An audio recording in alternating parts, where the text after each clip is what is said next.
the City Planning Commission meeting of the City of Erie for Tuesday, August 19th, 2025 to order. I, Richard Spiker, am present. Colin Russ is at the moment absent. Jason is present. Present. And Doug Spizzarni is present. So we have a quorum. Also present is our director, Jacqueline Spry. Cooper Moore is out ill.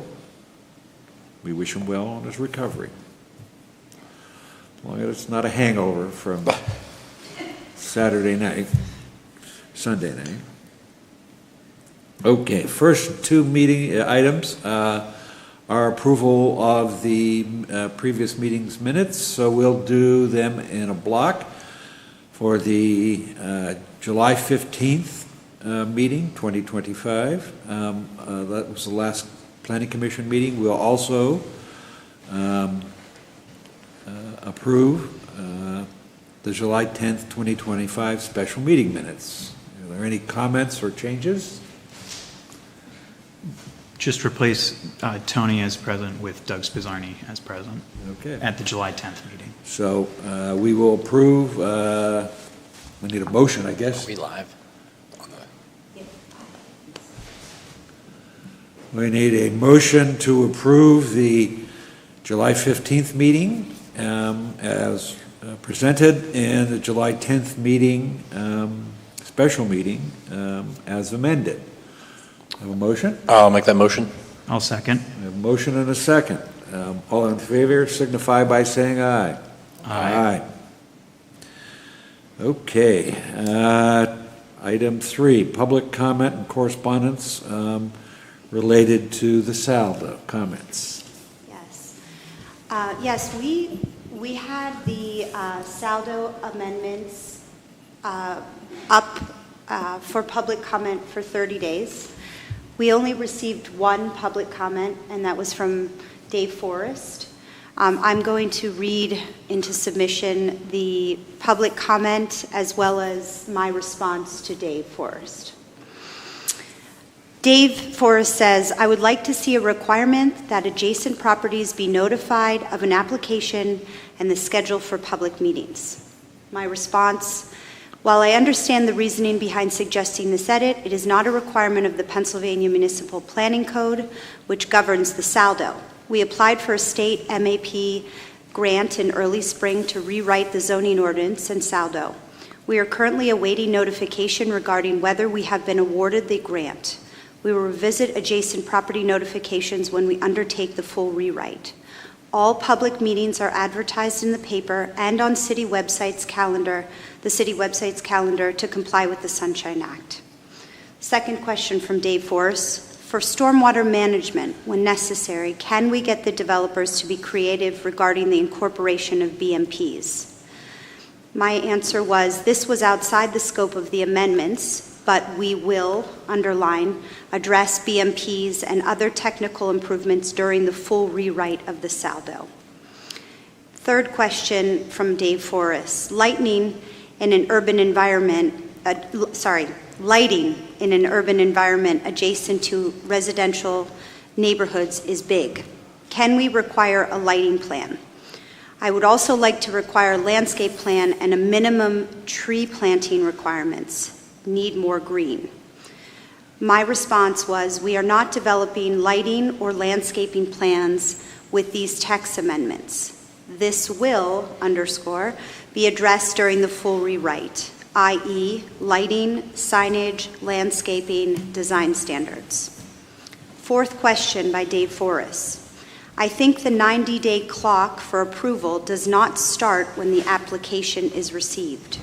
My response, we've specified under the authority of the saldo and per the guidance of Article 508 of the MPC that the clock starts when the application is filed or received by the city. Sixth question by Dave Forrest. Public improvements, I think, require security from the developers. I did not see that. My response. 404.7, completion of improvements or grant guaranteed thereof prerequisite to final plan approval shall be in accordance with Article 5, assurances of completion of the City of Erie subdivision and land development ordinance. That was the final question and answer. Good, thank you. Do we need to act or affirm those in any way? No, this just is on record for submission. All right.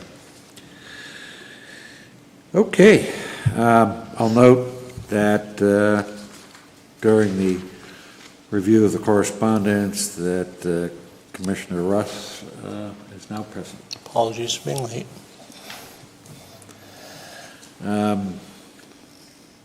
Okay. Next, old business. Saldo amendments, discussion, and action. Yes. So the city saldo, as you know, was originally enacted by City Council on April 26, 1989, and has never been updated to address various technical deficiencies, including those related to the procedures for processing applications for land development projects. Recently, the City Planning Commission, in collaboration with the city's Department of Planning and Neighborhood Resources, acknowledged the need to ensure the saldo provides these procedures.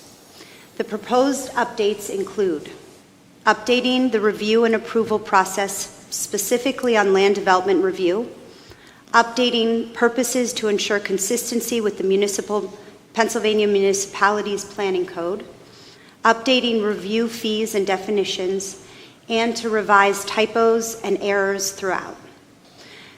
That was the first phase, and that's what the public, that was the draft that the public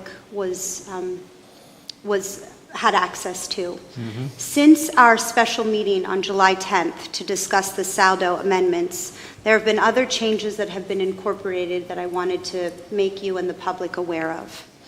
Number one, we incorporated the city solicitor Jason Check's comments to keep separate, to separate minor and major subdivision and land development in the saldo to provide more clarity, and that just meant that they're in two different sections. Number two is we lowered the threshold from 10 to 5 or fewer lots for minor subdivisions and minor land development. And I wanted to go through this with you and provide you with an example of why we internally made these revisions.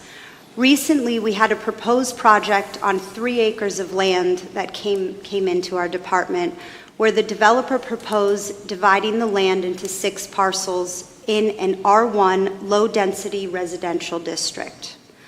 While the proposed project seemed to meet all zoning requirements and state building code requirements for the use, the developer was still a bit uncertain with the exact plans for moving this land development forward. At first glance, this development is significant enough at 6 parcels to have impact on the adjacent and surrounding neighborhood and an impact on city services. The adjacent parcels are occupied by single-family homes and a neighborhood church. So those were that example alone really had us begin to think about the number of parcels that we really should be considering to be a major subdivision and land development. And we were also advised by our consultant that having it at 10 parcels was a high number. It provides us with a bit more regulation and a review process around the types of land changes that occur in the city. So are there any questions regarding that change? Okay. So it was from 10 to what? So it's gone from 10 parcels to 5 parcels. Okay. So there will be more review process, but it also allows us to have a bit more control over the kinds of developments that come in. Specifically, like this example, it shows that while it was 6 parcels and under a 10 parcel minimum, we wouldn't have much control in terms of the land development, and that there would be significant impact in that area, even just at 6 parcels, a 6 parcel development. So that's why we began to think about that number and lowering the number. Yeah, I mean, honestly, I'm surprised that there's 3 acres of undeveloped residential land in the city available, unless it's a former ball field or something that was purchased and just by happenstance happened to have. Yeah, and that project is still, there's no formal submission or formal sketch plan, and so we didn't want to go too deep. We wanted to keep things general for. No, but yes, right there, even if it would have significant impact on the surrounding adjacencies. Yeah, and 6 parcels being created in an unoccupied area, I would say constitutes a significant development for the city. Yes. Obviously, in favor of things like that happening, but I think our desire is to exert some control and oversight to the development. So. Yes. I think to your point, though, this is an outlier of outliers to have that much land. So it's great, but at the same time, it's shocking. Yeah, I understand. I'm curious, I just like to kind of benchmark against other cities, in our size, if you will. What do we have any idea what kind of that threshold is? Yeah, so our consultant Troy with Michael Baker, we brought these questions to him, and he then had said to us, he works throughout all of Pennsylvania, he works in parts of Ohio, and we set that threshold at 10, and we discussed that with you during our special meeting. Internally, we talked about it, and he had said to us, when you set that, we found that was a bit high. He said that some cities our size even go to 3 parcels. So when we brought that to his attention, he then kind of Great. Advised us to lower Perfect. that for more control and oversight. Yes. Perfect. Thank you. Thank you. Okay. The third item that has been incorporated are the flow diagrams that are on the screen now. These flow diagrams are both for minor subdivision or land development and a major subdivision or land development. And this is really to provide our public with clarity on how the process works. The time frame, who's reviewing it, how long it's going to take, and at what stage they need to be at. So this is for minor subdivision. Let me see if I can zoom in a little bit here. Minor subdivision and land development. As you can see, it's optional but encouraged for a pre-sketch plan meeting. But it's not required. It can go to final plan submission as a minor or a minor land development, minor subdivision or minor land development.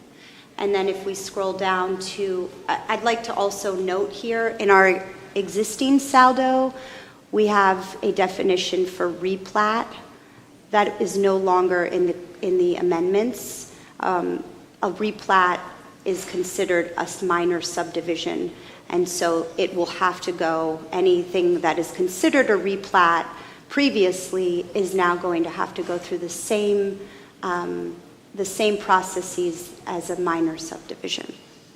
And then for the major subdivision, you'll see this diagram, and those changes from 5,000 square feet and 10 or more residential lots. Again, this is optional but encouraged to go through the pre-sketch plan And then, of course, with a major subdivision or land development, you have to do a preliminary plan that is required to come in front of the Planning Commission first, and then a final submission, and again come in front of the Planning Commission. So this diagram, I think, is very helpful. It is in the ordinance, and of course, we've talked about processes and procedure. That's a bit more for the public and the applicant that can flesh this out even further in our procedures. Lastly, I just want to make sure that it's the public and the commissioners are aware that the City Planning Department shall now serve as the primary receiver of all subdivision and land development applications, well, once it's adopted. The department will be responsible for receiving, reviewing, and initiating the appropriate review process in accordance with the applicable ordinances. It is expected that zoning approvals, where required, are already in place for the submission of any land development application. In summation, the aforementioned revisions are necessary so that the city continues to comply with MPC as a whole, yet retain some local autonomy under the saldo and/or provide consistency and transparency with the public via the Planning Commission. And that's all I have.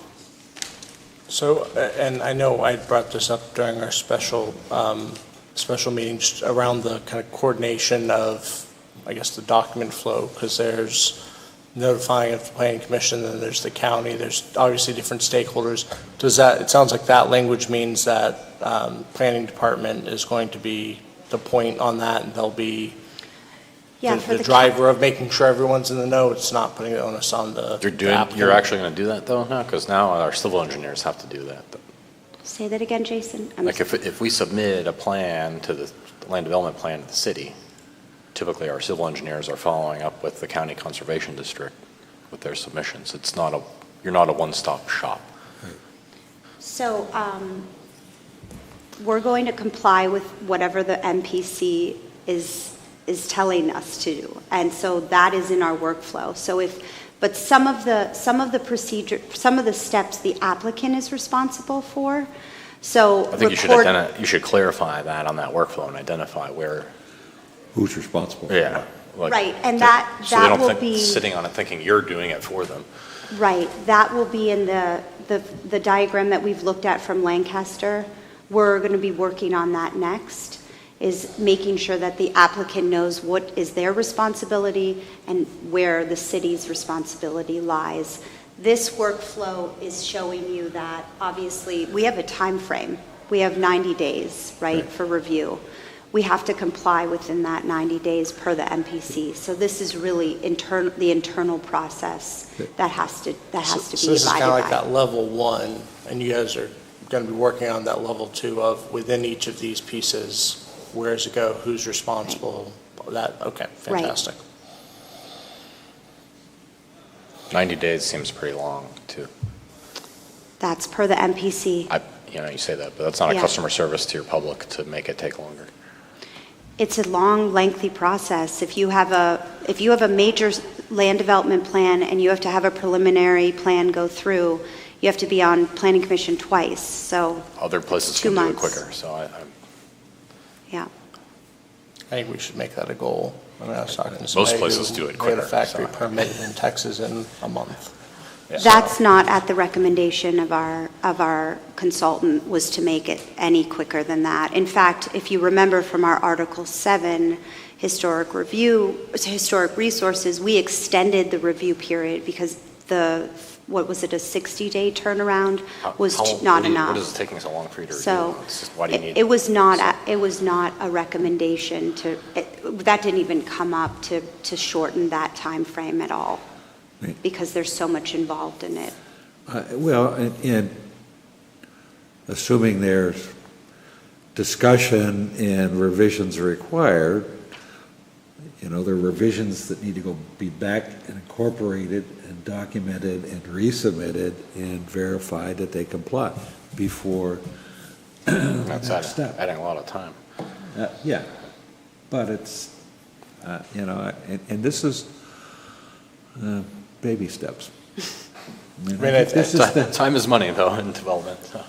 I mean, I think it's a balancing act that obviously we need to be mindful of the historical pieces of it and all that, but at the same time, there's binary decisions of it does or does not meet certain parameters. If it does, then, these should be fairly straightforward. So I think as a goal to say, we want to make it as quick as possible without sacrificing, some of that safety in there. I mean, I think it's a reasonable expectation to have that we can move faster than 90 and should aim to be as fast as possible without creating unnecessary harm or burden. Well, and I think the test will be, we'll test it out, but I mean, the fact that we have a clear process, we have a workflow diagram, we're going to have procedures in place, we have checklists now for all of this. It's actually measurable. We have the planning department leading this charge.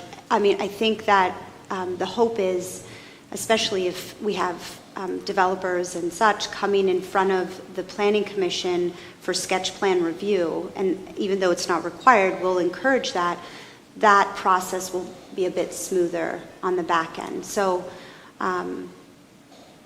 we'll see how it goes. I mean, if we're successful and it's moving quickly, I mean, that would be great. We want to try to push things forward and move things as quickly as possible, but we also don't want to compromise what the city requirements. yeah.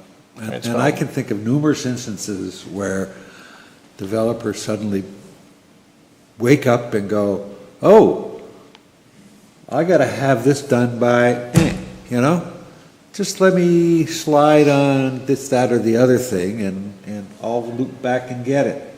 And it doesn't happen. So I appreciate time is money in development, but if we're going to be serious about implementing this review process, we need to require compliance from all the parties involved, and I think. I just feel if we're adding red tape, it should be expedited. And 60 Well, days is reasonable. I mean, I agree, but I think at the end of the day, I think this is the biggest changes we've made in almost 40 years, so, we're not going to get it perfect. Yeah. The first time, we get some really important changes in there, I think, and then there's nothing to say that we don't treat this iteratively and continuously tweak and tighten the screws to see what works. I'd love to see us get to a point where we can get it done in 60 days. Yeah. All right, I have no argument with that, but it is. I don't think we should initially lock ourselves into performing when we don't have the whole audience is not attuned to producing things that are required in a timely fashion. So we'll get there. I believe. Sure. Well. So the request is to have the planning commission make a motion to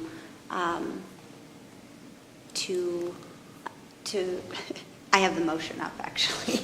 That's the motion there, to provide a positive recommendation to City Council, so that we can get moving and we can schedule a public hearing in 2 weeks for City Council. Before making a motion, with those changes, we don't have to provide the public with any additional comment period or anything?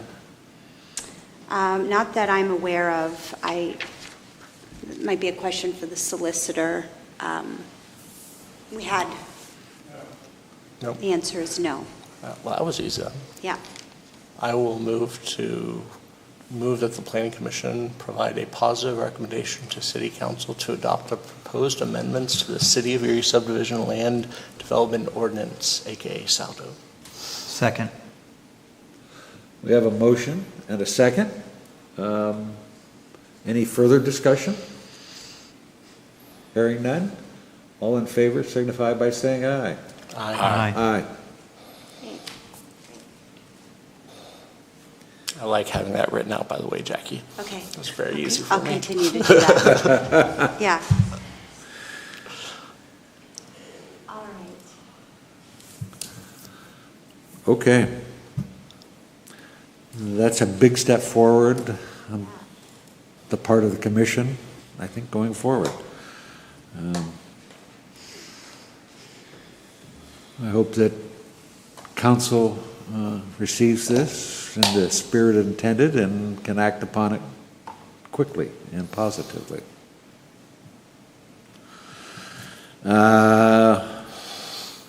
New business, subdivision and land development. We have one item, it's a sketch plan meeting regarding McInnes Ruled Rings on 1533 East 12th Street.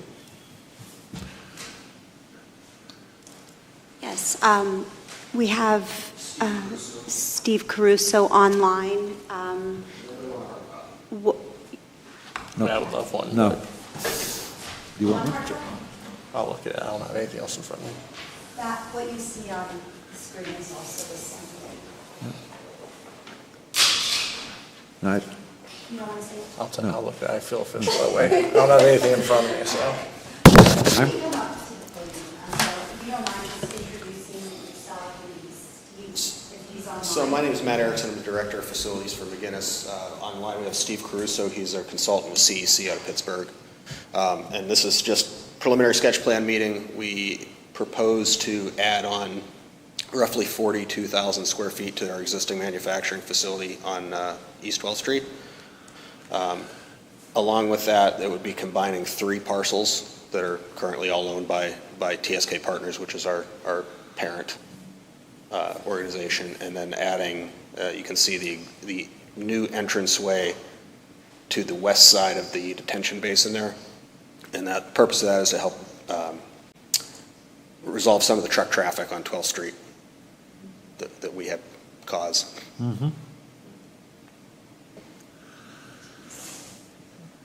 Steve, are you on, can you hear us? Yes, I can hear you. Oh, Thank you. okay, we can hear you too, so if you have something to add, go ahead. Yeah, I just wanted to also add, as part of this project, we're looking to, a big push for this project is quite a bit of earth moving. So as part of this development, we'll be placing the excavated material from this project slightly west of this project. It's not shown on the screen right now, but that'll be also included in this as part of this project, and all permitted under the general NPDES that we would be submitting to the conservation districts. And in addition to the access drive that was mentioned, Matt had mentioned, we're also working with PennDOT currently on processing the HOP required for that. As part of this development, we'll also be including, as you can see on the screen, new pavements. There's going to be several stormwater management facilities. There's a loading dock area attached to the building there, and there's going to be a fire access drive around the rear of the building as well. We'll also include a fire hydrant loop as part of this project, as well as additional utilities that would be most likely connected to the existing utility system. Yeah, I think that's about it, unless Matt, did you have anything else to add? I think that's it, Steve. Yeah, we met with Jacqueline and Cooper a couple weeks ago. We had a good pre-app meeting to discuss the project, and they recommended having this meeting to help kind of make things go a little smoother. So appreciate everybody taking their time to meet with us today. Will there be a significant increase in the amount of truck traffic or traffic in general on 12th Street? No, we don't anticipate a significant increase in truck traffic. If anything, it's just to give a good traffic path so we don't end up with the backup that we currently experience. Mm-hmm. Okay.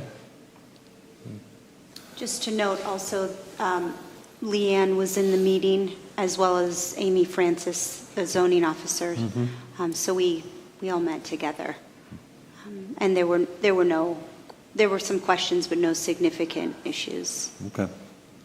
So more generally, I'm curious, what's the kind of pie in the sky timeline for this? Well, I would like to start moving dirt this fall, with construction starting as soon as permits and steel is ordered. So hopefully construction can start in the March, April timeframe.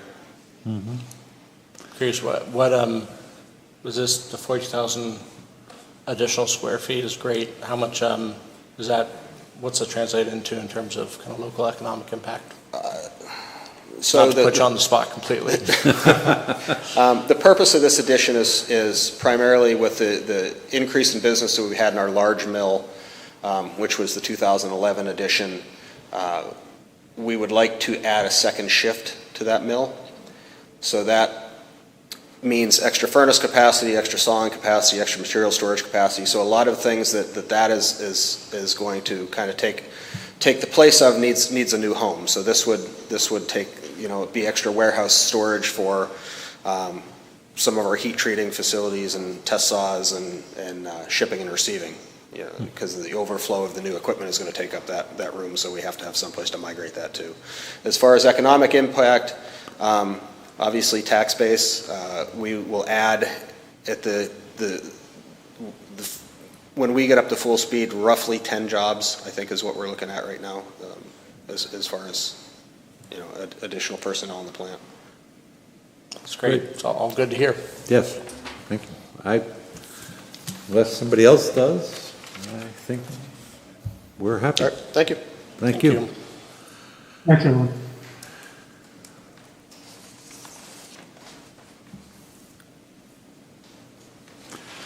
All right, next item.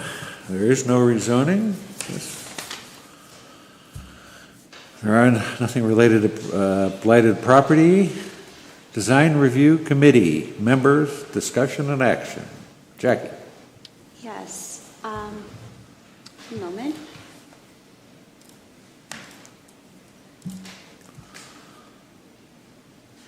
So what you see on the screen is what I've sent you over the last week or so. These are the current members that sit on the Design Review Committee. The Planning Commission does appoint these members to the Design Review Committee. As you can see, Shelley Bueller and Deb Smith have termed out. Shelley Bueller does not, she's actually resigned. She's felt that she's been on a long time and she just decided not to continue on, which is okay. And Dan Dahlkemper also informed me that he will fulfill his term till the end of the year, but he would like somebody new to fill the seat. And then Deb Smith, I asked if we are required to have someone from DECD sit on the committee, and she has agreed to be the representative of DECD still. Now, at some point, if we ever wanted to change the makeup of the Design Review Committee, obviously that would have to go through an amendment and an ordinance change and all of that. But for now, there are specific criteria that each member has to fulfill. So the discussion, and I'm not sure if there was an action on it today, but the discussion was that in order to make quorum, we have to fulfill 2 more seats in the near future. So is this a matter of just, we can do what we have with vacancies here in the past and post, hey, there's an opening, please express your interest type thing, or is there a specific mechanism? We could post on the city website if you'd like, and we can also do it through some social media posts and such, and have the application, or the position, community apply that way.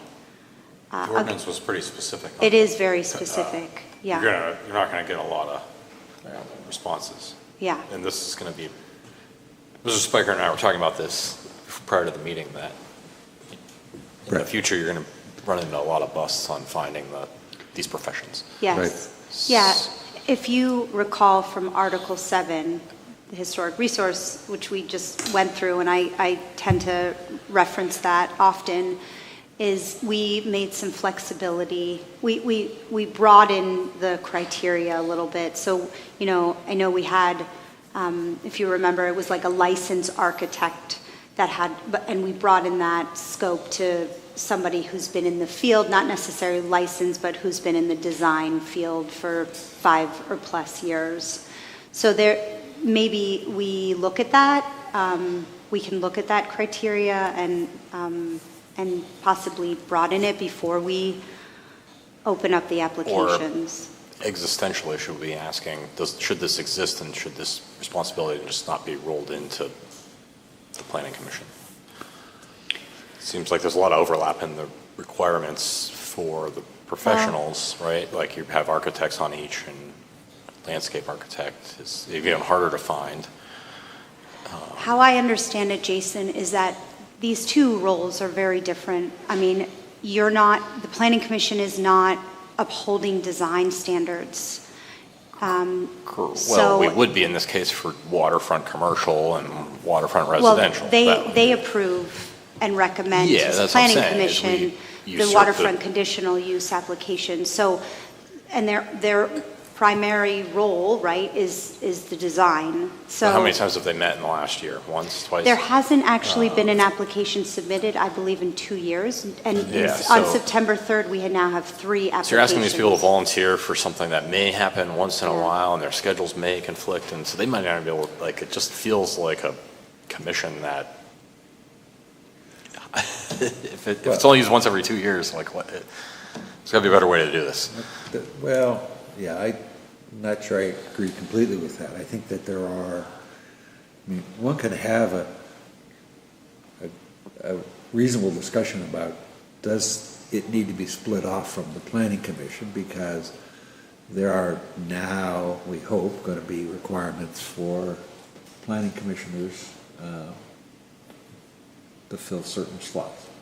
Yeah, it's not unusual for planning commissions to govern over aesthetics, though. Happens in a lot of. Yes, I agree. But there was also a time where there were monthly design review committee meetings because of the volume of projects that were going forward. I think it's the economic cycle is different now than it was in years past. Yeah. And so, you know, splitting the workload itself does not necessarily signal a bad thing. But all of those projects that came to the design review board come to us redundantly again. You know, I think if we had design standards in place, that would be part of the process for any kind of land development. It would, and it would be coming through Planning Commission, but at this moment, we don't have any design standards other than the overlay district for the waterfront conditional use. That's the only one that we have. So And it's minimal, and we've talked about this for the full rewrite of the zoning and saldo. That is part of the process, and I had alluded to that in my answers to Dave Forrest, is that during that process, the hope would be possibly that maybe the design review committee would not exist anymore. I don't know about that, but that we would have design standards that Planning Commission would uphold. So But we don't have that at the moment. Right. I mean, that For them either, though. There's just their opinion. Well, they have the zoning ordinance, which within the zoning ordinance, I mean, I know it's not fleshed out and it's not a full design standard, but there are standards in the zoning ordinance that they have to comply with. So I think to your point, yes, when we do these full rewrites, that's the ideal time to address these things. Unfortunately, we're in the position right now where 3 out of 5, two are termed out, 1 resigned, and 1 has expressed interest in, finding somebody to fill in. What is the scope of what they're doing? I mean, how much incremental work is that truly on us?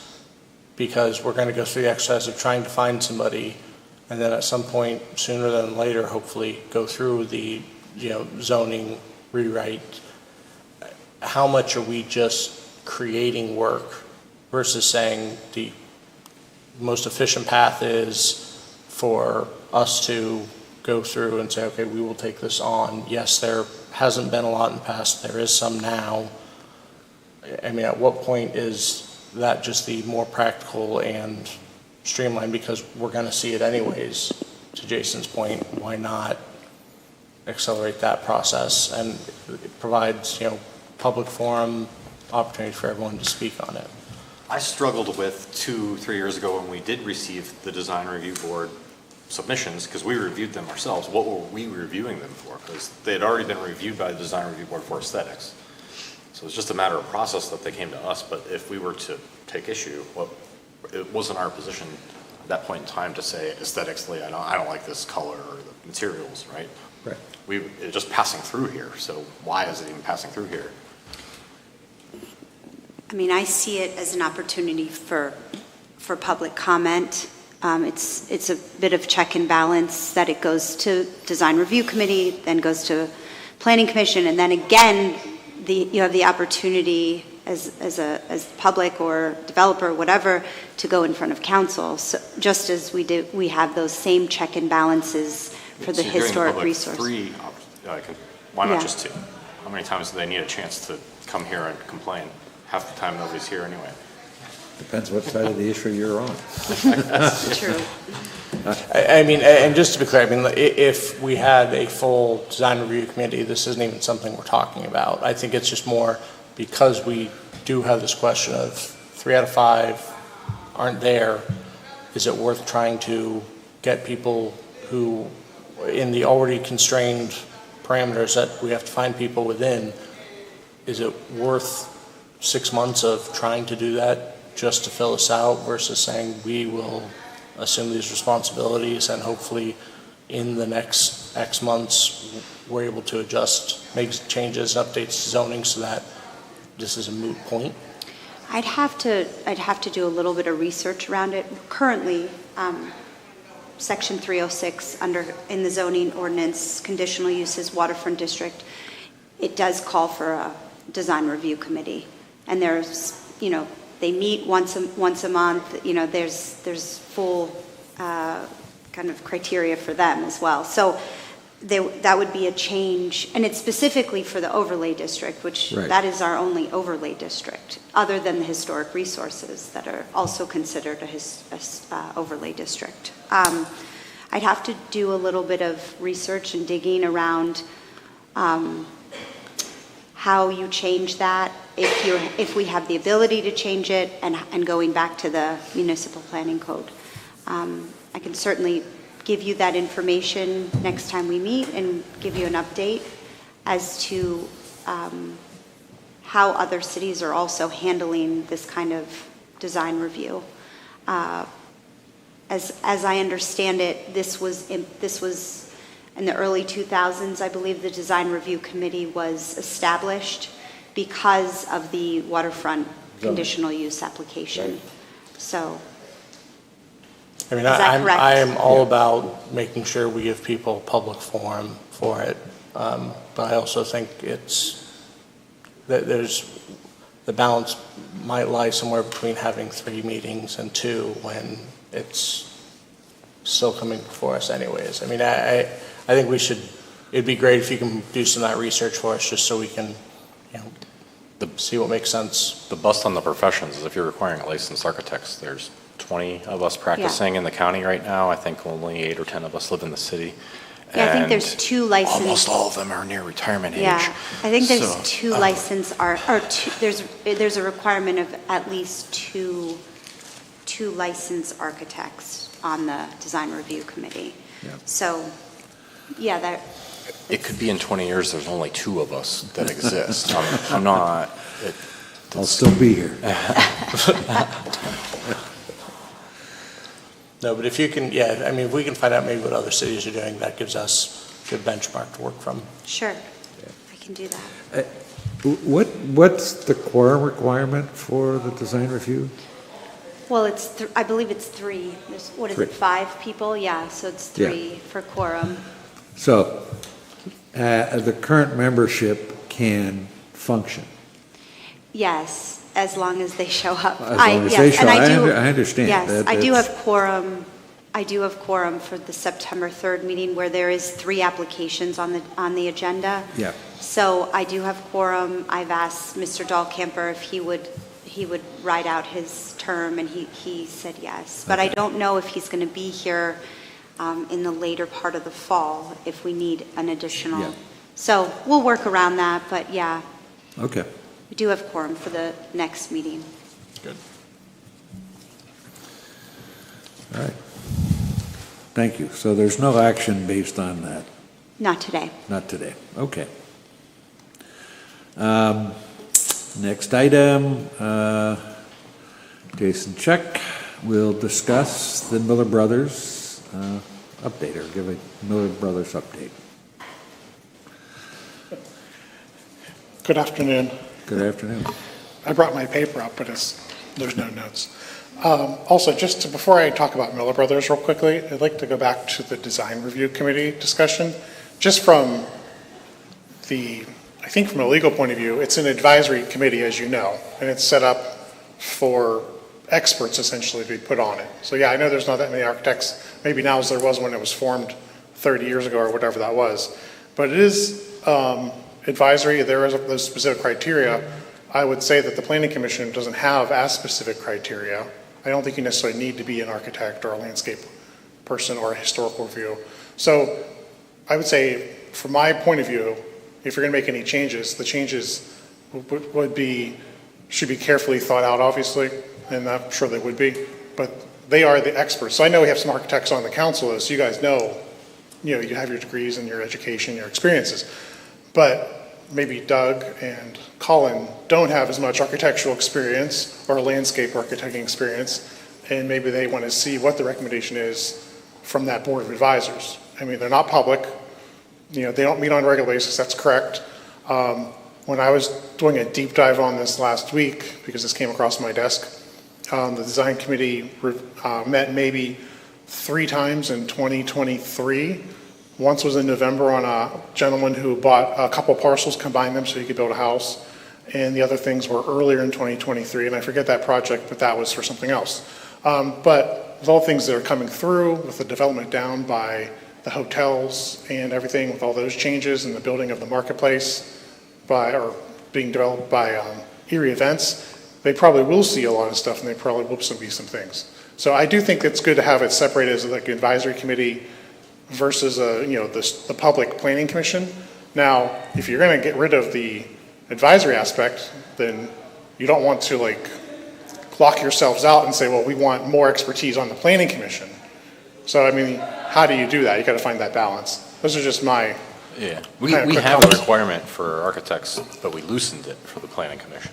I know, but So the it's planning commission, but the advisory committee still has those tough criteria. I would argue right now that Rich and I have just as much expertise as the design review committee right now, the way it's set up.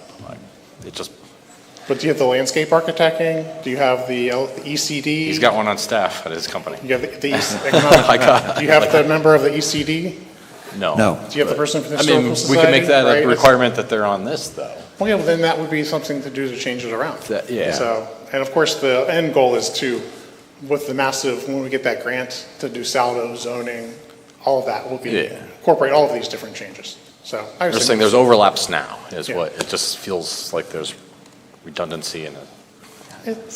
This is local government at its finest. More eyes reviewing something, coming to a consensus. That's, okay? Now, as for Miller Brothers, Miller Brothers is being developed. I think the parcel was purchased late in 2023. The goal is to obviously kind of renovate it, build it, fix it long term. Now, the original plan was with a series of grants. And Renee Lamis has been fairly successful getting grants for the police department, public works, the fire department, forms of either different equipment or some other stuff.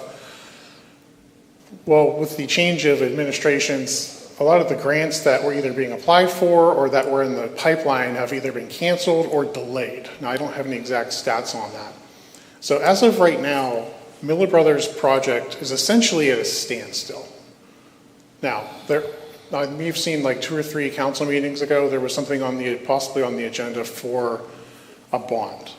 Okay, now the bond would be kind of in lieu of the grants that they're anticipating they're not going to be able to get. But really, Miller Brothers by itself is at a standstill, so there's no real development. Now, there is a plan, there is architects, but as for it moving forward for purposes of review in front of the Planning Commission, I would say as of right now, there's nothing to move forward on. Now, if City Council does vote on a bond for financing, then that would move Miller Brothers forward, because obviously you're not going to take out that huge amount of money and sit on it. So it would be for the Miller Brothers project. So I think the goal is either, I don't know if it's on this week's agenda or on the next agenda, to get that on there, and then City Council would have to vote. If City Council approves it, the goal then would be to move forward with phase 1, phase 2, whatever they're at. And then there has been discussion so that you guys, as the Planning Commission, can see what's going on, offer your critique, offer your expertise on what you think could improve, or you think it's fine, move forward that way. So I know there's several phases. I think the first phase is to move the fire department, some parts of the fire department first, and then work later on the police and public works. But there is a goal, though, to get you guys, and if there was a lady on the board, the information for you to review. But as of right now, there's been a kind of a nothing going on until the bond is approved. Okay? So I'm sorry I came up here to report that I don't have much to report. No, I mean, I appreciate you giving us an update. I mean, I think where I was getting at is just, we hear about these things in the news, but, and recognizing actually it's at a standstill, nothing's happening without money, but obviously there's some plans. I mean, they're not going to ask for money without some plans having at least been put together, considered some of that. So if we're coming up with a number X, well, I think it'd be helpful and useful for, us to have some of that visibility into what are those discussions? And I would agree with that, because obviously this is more than just a single residential parcel. It might fall under, might not even qualify for the saldo. This is a whole city block, so with massive implications. So there are plans, but at this point there's nothing really to review.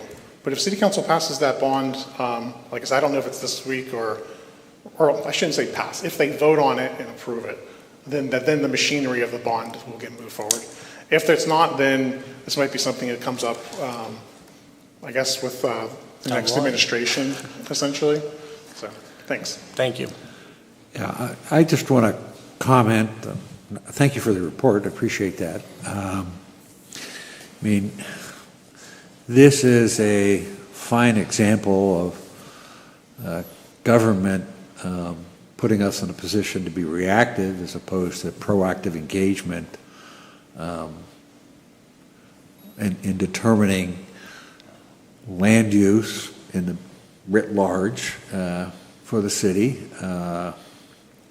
and to address important needs. Certainly not going to argue that the police department and the fire department don't need better facilities and more up-to-date facilities than they currently have. That's not the point. But the point is that I think the Planning Commission should be looking at what is happening in the entire city, and assessing those plans, how they affect the citizens and the development of the community moving forward. And so I think that we would prefer to be more proactively engaged in the development of those plans, by all departments. I mean, I have a half a notion I read in the MPC that we're supposed to review all capital spending proposals by the city or something like that. Good forward. Now, it's, I'm a simple architect, so reading all that legal jargon and regulations can sometimes elude me.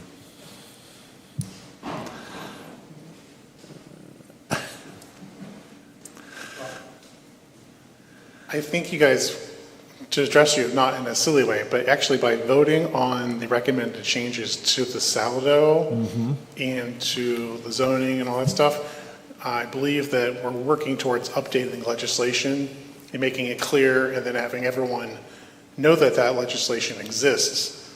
So it will help in the future, so if there are future projects, people will know, oh, this needs to go to the planning department, which then needs to go in front of the planning commission. So I do think it's been a slow process, but I do think it's like slowly improving. So, but I do agree with that the goal is to get its stuff in a timely manner rather than read about it, say, in the Erie Times. So I would agree with you on that. Thank you.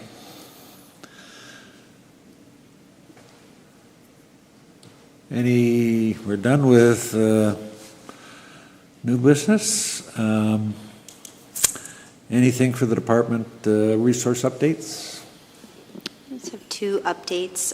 The first is that I hope that you saw the RFP that was posted for the National Historic Registry nomination for City Hall. We received 5 proposals, and we just did interviews for 2 consultants yesterday. And so that project, a draft is due by September 30th. Why are we trying to preserve City Hall? Why are we trying to preserve City Hall? It's got to be one of the ugliest buildings I've seen. It's architecturally one? significant. Sure. Like, seriously, why are we wasting our time and money on this? We should be talking about replacing this building, not saving it and putting a burden on our future generation. I feel bad for my kids that this is happening. I'm going to continue with my update if you don't mind. Thank you. So we also have an RFP posted for a National Historic Registry for the Lower State Street District. That is not posted on the City of Erie's website. It is posted on Erie Downtown Partnerships website, although it is a collaboration with the city and with the Redevelopment Authority. So we have 2 of those nominations up right now. Sorry, real quick on that second one. So is the city just supporting it, basically like, we're behind you type thing, and it's going to be driven by a downtown partnership, or? The reason it's on Erie Downtown Partnerships, it was money for to hire a consultant came from, $15,000 came from the Redevelopment Authority in the Historic Preservation Grant that they hold. And then $15,000 came from Erie Downtown Partnership. But the program is run out of the City of Erie, so it's a collaborative process between the 3 entities. Great to hear that happening. Yeah. And so right now, the determination of eligibility for Lower State from 4th to, I believe it's 8th Street or 4th, I believe, is already determined in SHPO's catalog, if you will. And so the RFP is suggesting that the consultant would expand that determination of eligibility, hopefully up to 12th Street, and possibly parts of Peach and French. So those are the 2 nominations that are out. We also are now under contract for our tree inventory for over 18,000 street trees in the city of Erie. That is a fully grant-funded project. All of the money for that specific DCNR grant needs to be expended by the end of the year.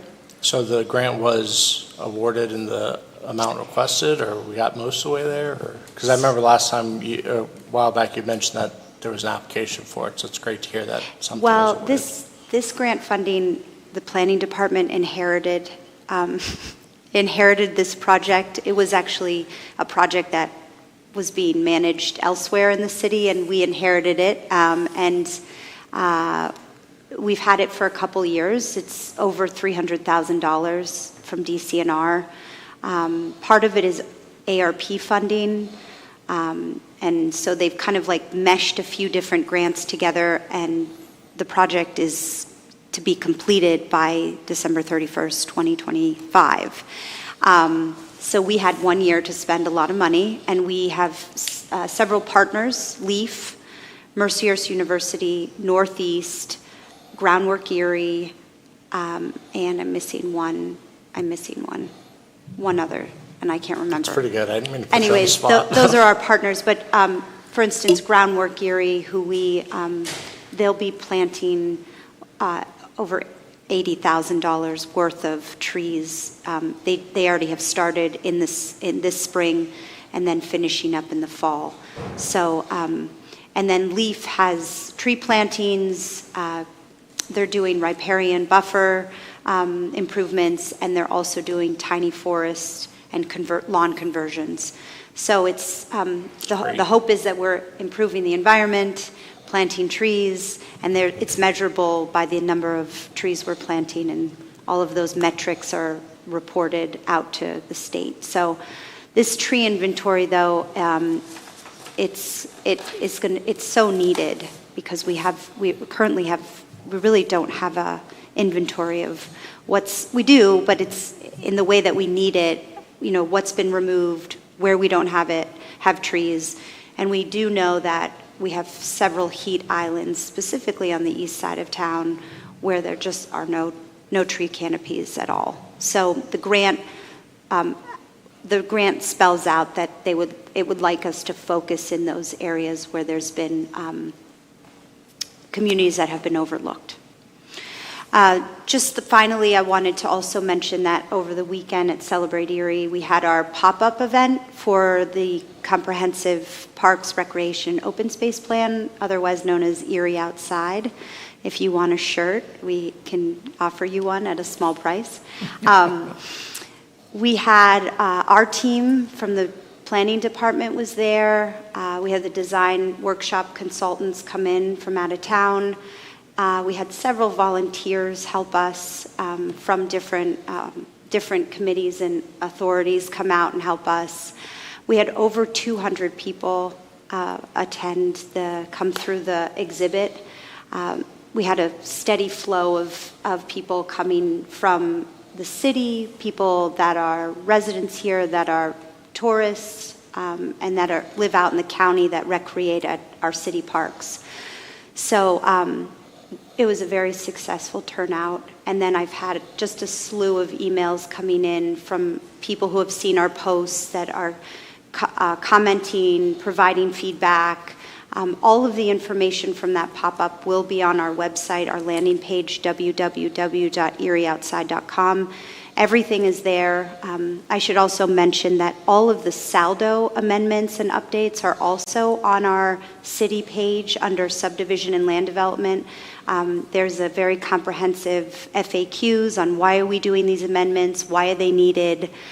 Same for the parks plan. We're trying to be as clear and concise as we can. So if the public is interested, we have the boards and activities up for 2 more weeks in the Boston Store conference room. If anyone would like to see those, I would be happy to schedule a tour or a time that we can go over and look at that. Please contact me. My contact information obviously is on the city website. We are going to be moving into a different phase of the project shortly. We're going to be closing up the engagement piece and then moving into a different phase. So very, very happy with the way things are moving. We've had a lot of good feedback. So I encourage you all to come over, hopefully after this meeting, if we wrap it up, and we can look at those boards. Thank you very much. Thank you. Any other questions for Ms. Wright? Okay, so we're on to adjournment. A motion for adjournment? Motion adjourned. Second? Second. All in favor signify by saying aye. Aye. Aye. Thank you.